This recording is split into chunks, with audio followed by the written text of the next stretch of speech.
Hey, what's happening, everybody? I'm Matthew Bellman and Ryan Kostrowski here with the DFS 5-pack. We're here to talk through the baseball slate. What it's going to look like by the end of the day, who knows? I'm sure by now most of you guys have heard the Marlins game was canceled due to an abundant outbreak of the COVID-19 virus within the team. Phillies and Yankees just got rescheduled or postponed or canceled, however you want to look at it, as of, I believe, 18 minutes ago as of right now. So we will see where the chips fall throughout the rest of the day. You got that at your disposal. It is what it is, guys. We'll just continue to pretend like the season's going to play out for the rest of the day, and we'll see where this takes us. Yeah, man. Let's at least hope we get today's action. Wow, this is nerve-wracking, man. It almost seems like we're walking on eggshells talking about DFS, which is a weird feeling. Sure. I do feel better about the NBA, though, right? Oh, yeah. Because of the bubble, right? So I'm feeling pretty good that we'll have the NBA at the very least. That starts in a couple days. So if baseball comes crashing down like a house of cards, at least we got the NBA starting in a couple of days. We will be covering DFS for the NBA throughout the extension of the play-in games and the playoffs. I've always done best. I think the NBA playoffs is my top DFS thing. I know I've won GPPs doing that 3 years in a row, so that I'm looking forward to that one right there. If you want a membership, come grab it. We will cover the overlay stuff for MLB later today, assuming it looks like the slate's going to play out. We'll be covering it for NBA. I just want to give another shout out to Overlay that they keep, giving you ways to win money. Yesterday, they have this, what's the best way to phrase this? This $5 bonus if you beat this guy named King Hap in these $2.50 games. Well, yesterday, dude went like 3-7 or whatever it was. And they basically paid out everybody that played in this one at least a few bucks. So basically everybody doubled their money. I played twice, so I doubled my money twice. This is without doing anything special on my own accord. They are really doing a lot of things to push new players to come take a look at it. So if you haven't made the deposit yet, get on there today. If you just want to deposit something small, play in that $2.50 progressive jackpot. Good opportunity to at least double your money. And if you do really well, you can get 9 times your buy-in. And if you happen to go 12-0, that's a $300 payday off a $2.50 bet. If you have the cash to do it, play in the $22 progressive. That's a $2,400 jackpot right there. There's a lot of ways to win money. Amen. All right.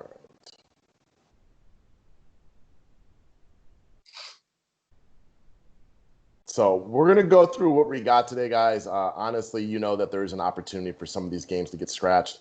Hopefully this is all that it is, and it's just the Miami team, and that the Yankees and Phils are just being proactive, and it's not a thing going into tomorrow. Lifetime monthly memberships are all available up on the website, guys. You know where to get there. The link is below. Subscribe if you're new to the station. Thumbs up is appreciated. So you and I both struggled mightily with pitchers this morning, and I don't think we're going to be alone on this one, because if you look through the slate, the pitching options, they're pretty gross. You wanted me to call out Tyler Glasnow today. And I think the top point is the most important one. Even though the matchup isn't great and he's a little bit risky because you don't know how long his leash is, unlike most of the pitchers going today, Glasnow is actually really good. Really good. Not just okay, good. Really, really good. Maybe elite stuff, some might say. I'm not going to argue with that one. I don't have any kind of exact how long is he going to go? Because Tampa Bay really hasn't been forthcoming. They said they'll take it inning by inning. It even says it right there in DK. But if he's pitching well, then it's not unlikely he could go 4, 5, 6 innings. 3 innings of Glasnow could easily be enough to beat most of the other pitchers on the slate. He, again, is really good. And while Atlanta's not a team that we line up to pick on because they got a couple elite hitters and some other really good hitters to complement them, when it comes to pitching, right, in baseball, good pitching cancels out good hitting. And unlike almost any other pitcher on the slate, Glasnow is actually really, really good. So I don't know if I would call him a must, but he's definitely the best pitcher pitching today. I definitely would not call him a must, but he is definitely the best pitcher pitching today. And yeah, it's a tough matchup. It's home at least, right? It's home at least. You can't say that Atlanta gets the DH because everyone has a DH this year. Listen, it's not like this, but it's kind of similar as Patrick Corbin yesterday against the Yankees. He was one of the best pitchers on the slate. He ended up being really good. The Braves aren't as good as the Yankees, but they're close. Yeah, they're a very good baseball team. So Glasnow is shortlisted for us We'll see where this day goes. This could be a roller coaster ride of a day for MLB. No questions about it. It started off fast and furious. Things could definitely change throughout the day.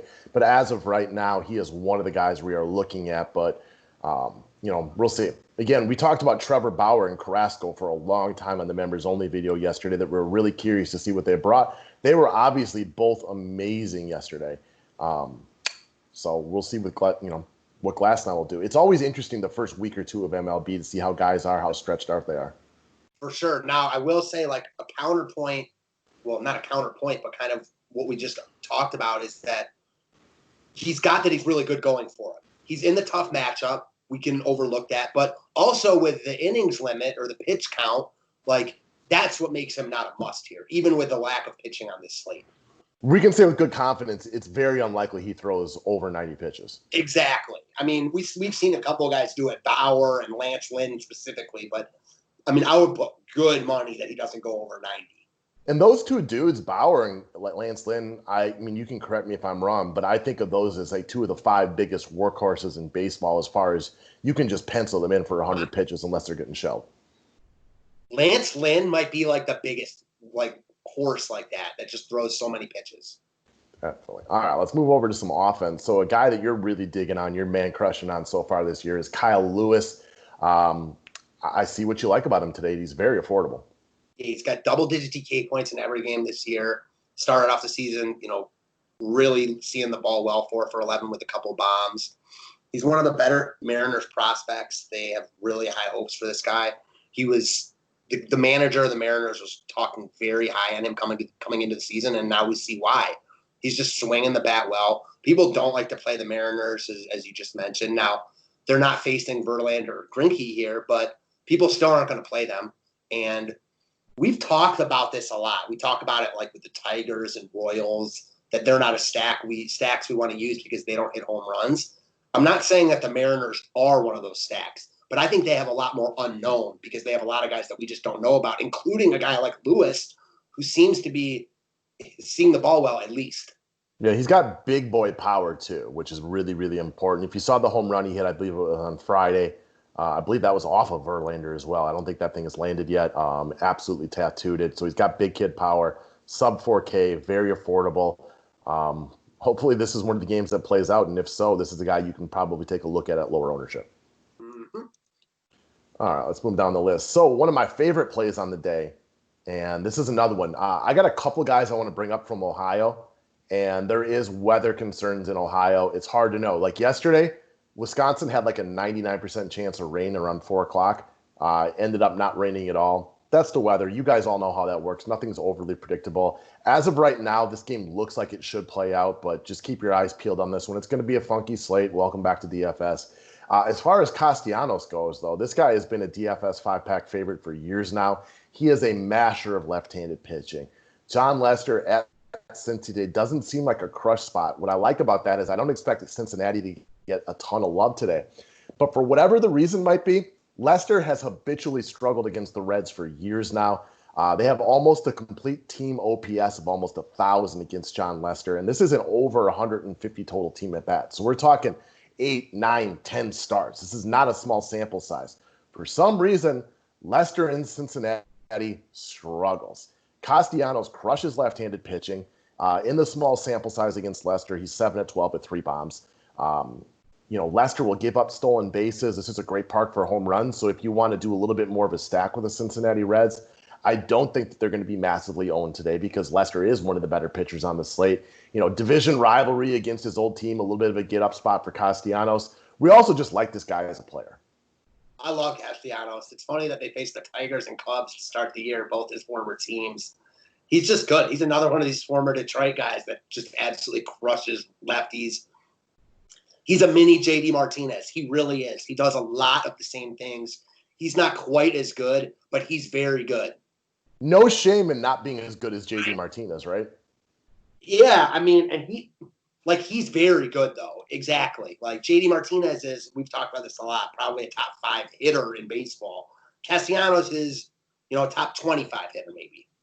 Right. Yeah. Castellanos is he doesn't have quite the same power, right? Like he has some pop, but he's a little bit more of a doubles guy who can just, get her over the fence occasionally. Martinez has like elite type of power. But they're not a bad comparison with their aptness for hitting left-handed pitching the way that they do, former Detroit players. I like that comparison a lot. I like Cincinnati. I like a couple guys off of Cincinnati today as a little bit of, I wouldn't call them sleepers, but with how bad the pitching is on the slate, I don't think people are going to be lining up to pick on John Lester. Okay, I get that. All right, next up, you want to talk about Maciel Franco, however you pronounce it. Yeah, so again, this is not a must-play by any means, and I don't think that you necessarily need the salary.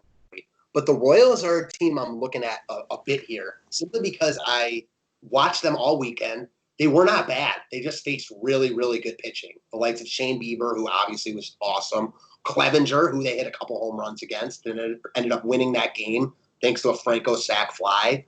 And then yesterday, Carrasco was just on fire. Well, Michael Fulmer's a big step down. I am a Fulmer fan, but it's only going to be for a couple innings, and then they get that bullpen. I think that we could see a resurgence from Franco this year. Now, no pressure on him out of Philadelphia, the everyday third baseman for KC. You talk about a guy with big boy power. He's got it. I could easily see him going yard today. I like him as a GPP one-off. You don't have to stack the Royals here. He hits in the middle of that lineup. And I know I kind of just mentioned this in the other way, but now that I'm thinking about it, the Royals aren't good, but they do have some guys with power now. In Franco, they have Soler. Salvador Perez, now back at catcher. He has power. And I can't even remember the guys that you liked last year. Maybe they're out, but there were a couple other guys. Hunter Dozier, who's not playing yet. Is he out for the whole? I don't think so. I think he's only out for a little bit, but he's on the IL currently. And then you throw in like Merrifield and Mondesi. Like all of a sudden, the top five of this offense, like if Franco can hit, isn't awful. Now you get Hunter Dozier back, and this is not a bad offense. I mean, Merrifield and Mondesi are good, like legit good on any team. Yeah, they would be starters on basically any team you can think of. So again, yeah, their offense isn't as terrible as you might think of if you just think about it at a glance. Mm-hmm. All right, last up, I want to go back over to your Indians. Again, I want to reiterate there is some potential rain in the mix for the Ohio games today. But I'm going to go right back to a guy. We brought him up the other day. We'll bring him up again.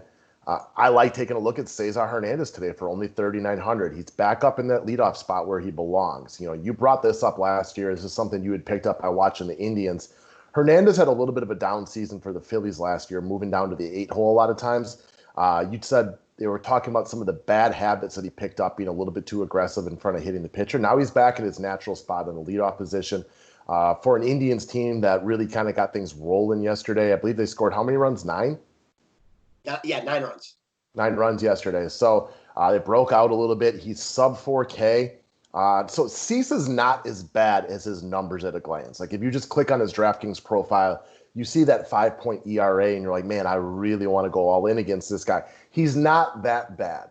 That being said, he's definitely not a guy that I'm scared to pull, a piece or two against. Like Hernandez, for example, the red hot J-Ram, who looks like the old J-Ram so far this year. But Hernandez is just kind of that, perfect kind of cash play. Lead off, affordable, decent matchup, everything that goes along with it. Man, I agree with all your points. Cease has good stuff. He obviously didn't put it together last year. He's better than those numbers imply. Still, though, as you mentioned, the Indians are better than him. Hernandez looks very comfortable leading off. He's under 4K. There's just a lot to like about him here. You got to love that he's a switch hitter. He hits in front of potent guys in Lindor. Ramirez looks good. Carlos Santana. So, yeah, man, he is a rock-solid cognitive machine in cash games. And I certainly don't mind him in tournaments because we'll get into this in the members-only video, but I'm looking at offense from both sides of this game. Yeah, so we haven't been around much the last couple of months because there hasn't been DFS, so I feel like we can use that saying a little bit more right now. He is a cog in the machine type of play. You know what I mean? Like you said, unless his price tag goes way up, if he's priced around 4K all year, I mean, this is a guy that's going to make my lineup on the regular because, like you said, switch hitters, you can't bring in a guy just to face him and, the other two guys around him, right? Like he can bat righty or lefty. He's always good for that extra at bat up top. And then, like you said, he hits in front of the elite hitters, so he's going to get pitches to hit. What's really nice, I just realized this, I guess, put it together. The top 4 hitters in the Indians lineup are all switch hitters, and they're all really good.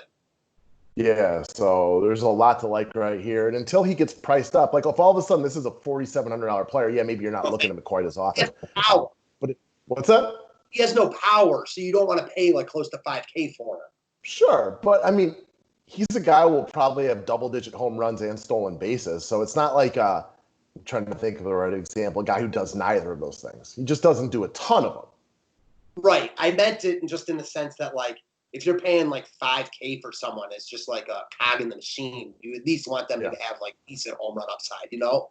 Amen. But he can throw a couple stolen bases in there as well. Although I'm interested to watch. Oh, you know what? The Indians like to run. So I'm not as worried about them like waiting for the 2-run homer with J. Ram or Francisco Lindor because they are an aggressive base stealing team. They are. I saw Zimmer run right away yesterday. I'm sure that the guys that can run will be given the green light whenever. I guess that is the only cause for pause, is that he hits in front of Lindor and Ramirez, and they don't want to run into outs with those guys on like up at bat. Yeah, but this isn't the Cardinals where they just sit around and wait and they don't run at all. Like you would expect them to be more aggressive. Mm-hmm. All right, guys, that's what we got for today. I'm just going to peek at something real quickly before we hang up with you guys. All right, nothing new. I'm feeling good about that. They canceled the Phillies and Yankees 34 minutes ago, but nothing else has come out since then. That makes me feel better about like sports playing out, at least for today at the very minimum. Yeah, it feels a lot for me. You didn't really get this feeling because you're not a college basketball fan. Like the week before the NCAA tournament when they were doing the conference tournaments, and like the first game, one of the games is going on, but all the other games around it got canceled. And then, like, everything snowballed from there. So I'm definitely happy that nothing has snowballed yet. Yeah, every minute that goes by that games are still scheduled for today, I feel better and better. Like, I wish they would just push up the slate to, like, an hour from now. Yes, exactly. All right, guys, best of luck today. Thank you.